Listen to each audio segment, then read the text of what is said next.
गांव में नंदू अपनी पत्नी हेमा के साथ रहता था। उनकी शादी को 8 साल हो चुके थे, लेकिन अभी तक उन्हें कोई भी संतान नहीं हुई थी। उनकी आर्थिक स्थिति भी सही नहीं थी। नंदू मजदूरी करके अपने घर का गुजारा करता था। एक दिन नंदू काम करने जा रहा होता है। तुम कल अपना खाना घर ही भूल गए थे। पूरे दिन भूख में कैसे काम करा होगा। और आज तो घर में कुछ भी नहीं है, बस थोड़ा सा आटा बचा हुआ था। उस आटे से केवल 1 रोटी ही बनी है। ये लो, तुम ये रोटी समय से खा लेना। कल भी खाली पेट काम करते रहे। नंदू उस रोटी को लेकर काम के लिए निकल जाता है। रास्ते में उसे एक बहुत ही बूढ़ा आदमी मिलता है। उसको देखकर लगता है जैसे उसकी उम्र 100 वर्ष से अधिक हो। वो बहुत ही ज्ञानी होता है।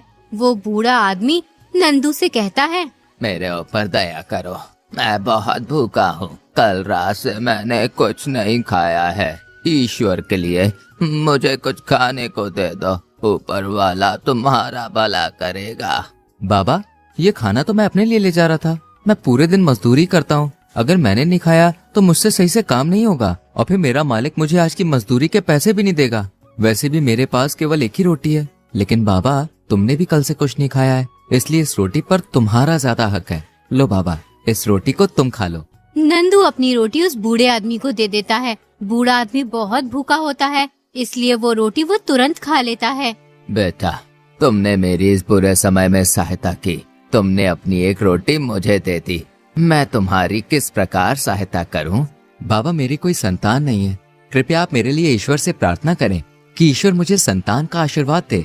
मैं लंबे समय से संतान की इच्छा कर रहा हूँ, लेकिन अब तक मेरी दुआ पूरी नहीं हुई है। मुझे आपकी दुआ से आशा है कि ईश्वर मेरी प्रार्थना को स्वीकार करेगा और हमें संतान का सुख प्रदान करेगा।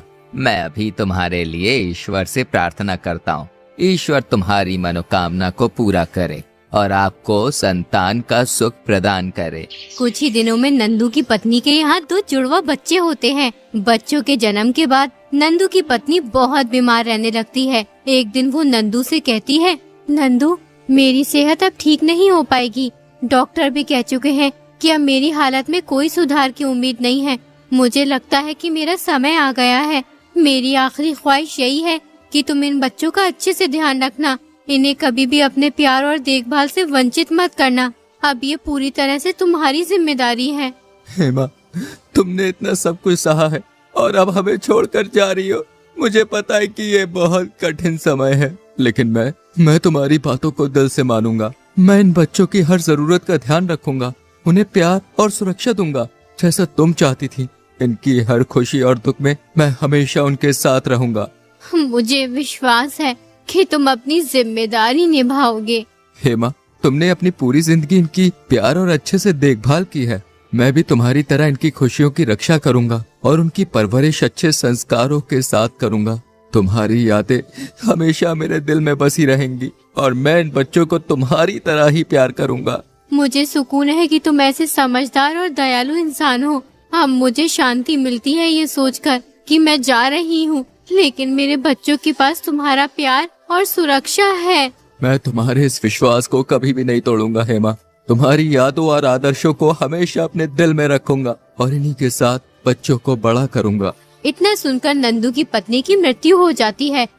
नंदू दिन रात मेहनत करके अपने बच्चों को पालने लगता है।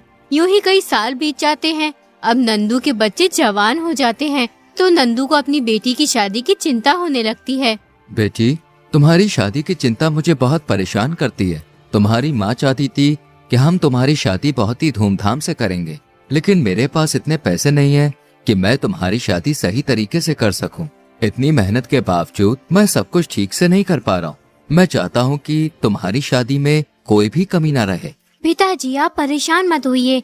आपकी मेहनत और प्यार ने हमें कभी भी किसी चीज की कमी महसूस नहीं होने दी और आप शादी की चिंता मत कीजिए। हम साथ मिलकर हर मुश्किल को पार कर लेंगे।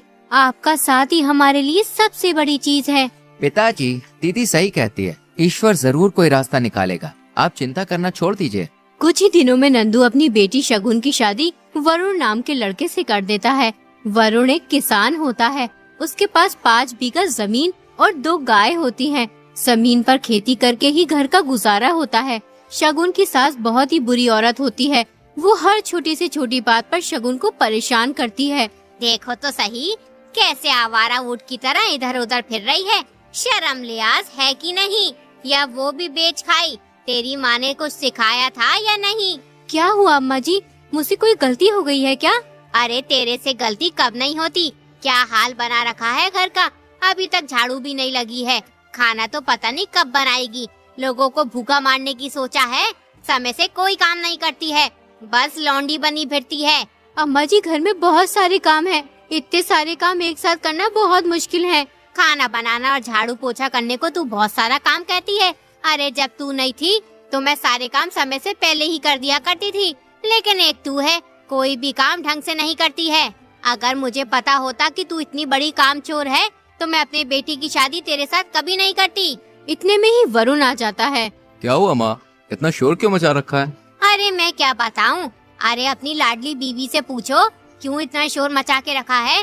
सारा दिन कुछ काम नहीं करती है, घर मुंह फाड़े पड़ा है, लेकिन इसे किसी काम से कोई मतलब नहीं है। जो करूंगी मैं ही करूंगी।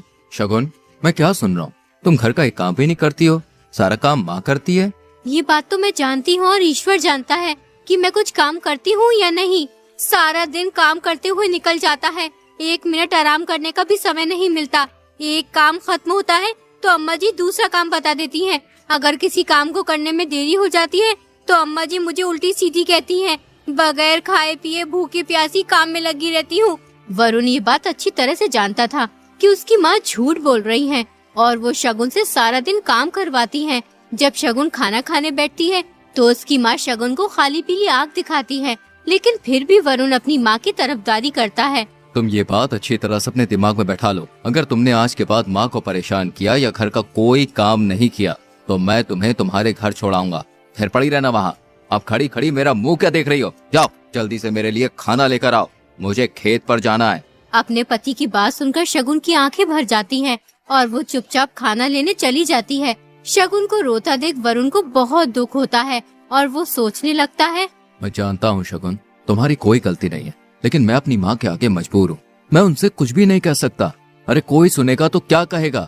वरुण अपनी माँ को परेशान करता है। शगुन खाना लेकर आती है। वरुण खाना खाकर खेतों पर चला जाता है।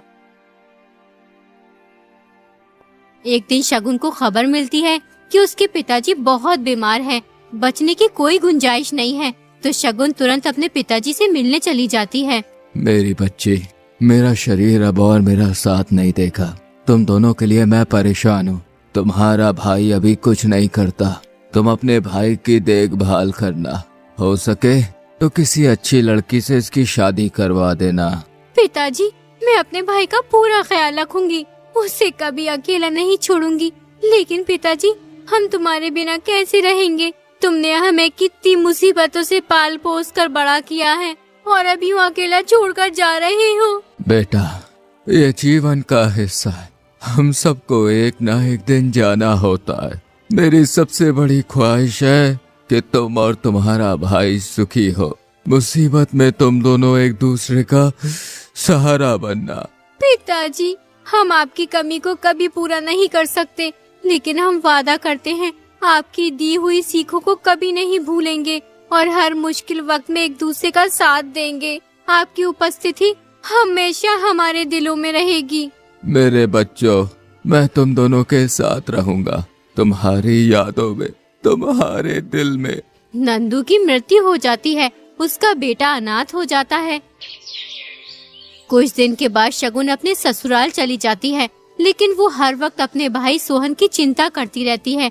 वो सोचती है, सोहन घर में अकेला कैसे रहेगा? पता नहीं वो अकेला अपना ख्याल रख पाएगा भी या नहीं।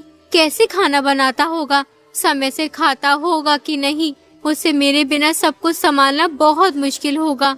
क्या मैं वापस जाकर उसकी मदद करूं? लेकिन फिर भी उसे अकेला छोड़ना तो पड़ेगा ही। एक काम करती हूँ, एक बार घर वालों से बात करके सोहन को यहीं बुला लेती हूँ। जब तक उसकी शादी नहीं हो जाती तब तक वो हमारे साथ इसी घर में रह लेगा। अगले ही दिन शगुन घर वालों से कहती है, मैं सोच रही थी कि अपने भाई सोहन को यहीं बुला लेती हूँ, वो अकेला कैसे रहेगा? मुझे उसकी बहुत चिंता हो रही है। कुछ ही दिनों में उसका विवाह हो जाएगा तो वो यहाँ से चला जाएगा। लक्ष्मी सोचती है, इसके भाई को यहाँ रखने में कोई परेशानी नहीं होगी, 2 रोटी खाएगा और पूरे दिन काम करेगा। अगर तुम चाहती हो कि सोहन हमारे घर में रहे तो उसे जंगल का सारा काम करना होगा और दोनों गायों को चरा कर लाना पड़ेगा। उसके बदले हम उसे 2 वक्त का खाना दे दिया करेंगे। बेचारी शगुन को अपनी सास की ये बात सुनकर बहुत दुख होता है, लेकिन वो कर भी क्या सकती थी। और उसका पति ये सारी बात चुपचाप बैठा सुनता रहता है, अपने मुंह से एक शब्द भी नहीं निकालता। ठीक है माँ जी, मैं इन शर्तों को मान लेती हूँ। मेरे भाई को कोई भी कठिनाई ना हो, यही मेरी इच्छा है। अगले ही दिन शगुन अपने भाई के पास जाती है और अपने भाई को सारी बात बताती है। उसका भाई सोहन वहाँ रहने के लिए राजी हो जाता है। वो पूरे दिन दोनों गायों को चराता और जंगल में काम करता और रात को खाना खाकर घर के बाहर सो जाता था। एक दिन जब वो गायों को चराने जंगल में जाता है तो उसे एक अनजान आदमी मिलता है। वो सोहन से कहता है, तुम अकेले यहाँ पर क्या कर रहे हो? क्या तुम गायों को चराने का काम करते हो? मैं गायों को चराने का काम नहीं करता हूँ, ये मेरी गाय नहीं है। मैं अपनी बहन के ससुराल में ही रहता हूँ, इसलिए मुझे ये गाय चरानी पड़ती है। इसके बदले मुझे 2 वक्त का खाना मिलता है। तुम कितने मेहनती और ईमानदार हो। तुम सिर्फ 2 वक्त के खाने के लिए अपनी बहन के यहाँ इतना काम करते हो। तुम्हें यहाँ मेहनत करके कोई बहुत अच्छा जीवन नहीं मिलेगा। तुम मेरे साथ चलो, मैं तुम्हें एक अच्छा काम दिलवा सकता हूँ और तुम्हारे भविष्य को उज्जवल बना सकता हूँ। लेकिन मैं तो तुम्हें जानता भी नहीं हूँ, फिर तुम्हारे साथ मैं कैसे जा सकता हूँ? मैं यहाँ अपनी बहन के ससुराल में उसकी खुशी के लिए रहता हूँ। वो मेरी बहुत चिंता करती है, इसलिए मुझे लगता है कि कहीं और मुझे नहीं जाना चाहिए। तुम्हारी बात सही है, लेकिन तुम्हें अपने बारे में सोचना चाहिए। तुम्हारी बहन के घर में तुम्हें कितना कष्ट सहना पड़ता है। तुम पूरे दिन गायों को चराते हो, उसके बदले तुम्हें सिर्फ 2 वक्त का खाना ही तो मिलता है। मेरे साथ चलकर तुम एक नई शुरुआत कर सकते हो। अगर मैं तुम्हारे साथ गया तो मेरी बहन मेरी बहुत चिंता करेगी। वो मेरे बिना कैसे रहेगी? हमने अपने पिताजी से वादा किया था कि हर मुश्किल वक्त में हम दोनों एक दूसरे के साथ खड़े रहेंगे। मैं उसे यूं अकेला छोड़कर कैसे जा सकता हूँ? तुम्हारी बहन एक अच्छी महिला है, लेकिन तुम्हें उसके ऊपर बोझ नहीं बनना चाहिए। तुम्हारी वजह से वो अपने ससुराल वालों से कितनी बातें सुनती होगी। तुम्हारी बहन के लिए भी यही बेहतर होगा कि तुम एक ऐसा काम करो जहाँ तुम खुश रह सको और अपने जीवन को बेहतर बना सको। हाँ, तुम सही कहते हो। बहन के घर में बोझ बनने से अच्छा है कि मुझे कहीं और जाकर पैसे कमाने चाहिए, जिससे मैं एक अच्छा जीवन बिता सकूं। मेरी बहन के लिए भी यही बेहतर होगा। मैं तुम्हारे साथ चलने के लिए तैयार हूँ। बहुत बढ़िया, चलो अब हम चलते हैं, हमें काफी दूर जाना है। सोहन अनजान आदमी के साथ चला जाता है। शाम को जब सोहन घर नहीं लौटता तो शगुन को बहुत चिंता होने लगती है। वो अपनी सास से कहती है, माँ जी, सोहन अभी तक नहीं लौटा है। पता नहीं आज इसने इतनी देर क्यों कर दी। हर रोज तो सूरज ढलने से पहले ही आ जाता है, लेकिन आज अभी तक नहीं आया। ये तू क्या कह रही है? तेरा भाई अभी तक नहीं लौटा? आखिर कहाँ गया वो? कहीं वो मेरी गायों को बेचकर फरार तो नहीं हो गया? अगर ऐसा हुआ तो मैं तेरी जान ले लूंगी। लक्ष्मी जल्दी से अपने बेटे वरुण को अपनी गायों की तलाश में भेजती है। जंगल में उसे अपनी दोनों गायें मिल जाती हैं, लेकिन उसे सोहन कहीं दिखाई नहीं देता। वरुण दोनों गायों को अपने घर ले आता है। यूं ही कुछ दिन बीत जाते हैं, लेकिन सोहन का कोई पता नहीं चलता। सभी गांव वाले मान लेते हैं कि शगुन का भाई मर चुका है। खैर, दिन महीने साल निकलते रहे। धीरे धीरे शगुन अपने भाई को भुलाती रही, लेकिन तीज त्योहारों में जब आस पड़ोस की औरतें अपने भाई से मिलने जाती या उनके भाई उनसे मिलने आते तो शगुन अपने भाई को याद करके बहुत रोती। एक दिन अचानक शगुन को अपने भाई का संदेश मिलता। वो खुशी से झूम उठती है। शगुन जल्दी से पत्र खोलकर पढ़ना शुरू करती है। मेरी प्रिय बहन, मैं ठीक हूँ और एक अच्छा जीवन जी रहा हूँ। मेरे पास किसी चीज की कोई कमी नहीं है। कृपया तुम मेरे पास आ जाओ। शगुन तुरंत अपने भाई से मिलने के लिए निकल पड़ती है। अपने भाई की धन दौलत देखकर शगुन हैरान रह जाती है। दीदी, तुम्हारे बिना मैं यहाँ तक कभी भी नहीं पहुँचता। ये सब धन दौलत तुम्हारी है। भाई, तुम ठीक हो? यही मेरे लिए सबसे बड़ी संपत्ति है। मुझे धन नहीं चाहिए। तुम हमेशा खुश रहो, इससे ज्यादा मुझे कुछ नहीं चाहिए। तुम बगैर बताए अचानक कहाँ चले गए थे? तुम्हारे बाद मेरा रो रो कर बहुत बुरा हाल हो गया था। मैंने तुम्हें हर जगह तलाश करवाया था, लेकिन तुम्हारा कुछ पता नहीं चला। दीदी, मुझे एक अजनबी आदमी मिला था। उसने मुझसे कहा कि तुम यहाँ अपनी बहन के ऊपर बोझ बने हुए हो, मेरे साथ चलो, तुम्हें एक अच्छा जीवन मिलेगा। मैंने सोचा कि ये आदमी सही कह रहा है। मैं कब तक यूं बहन के ससुराल वालों के टुकड़ों पर पलता रहूंगा? एक न एक दिन तो मुझे काम जरूर करना ही पड़ेगा। इसलिए मैं तुम्हें बगैर बताए आ गया। ऊपर वाले की दुआ से आज मेरे पास सब कुछ है। मेरे भाई, तूने सही किया जो तू वहाँ से चला गया। वरना आज भी तू मेरे ससुराल वालों की गुलामी ही कर रहा होता। तुझे देखकर आज मैं बहुत खुश हूँ। भाई तू अब शादी कर ले, तेरा घर बस जाएगा, फिर मुझे तेरी किसी बात की चिंता नहीं रहेगी। दीदी अब तुम मेरी चिंता करना छोड़ दो, मुझे अब कोई परेशानी नहीं है क्योंकि मैंने शादी कर ली है। तुम्हारी भाभी का नाम सोनम है, आओ मैं तुम्हें उससे मिलवाता हूँ। सोहन अपनी बहन को अपनी पत्नी सोनम से मिलवाता है। सोहन की पत्नी को देखकर शगुन बहुत खुश होती है। उसके बाद सोहन अपनी बहन को बहुत सारा धन देकर विदा कर देता है।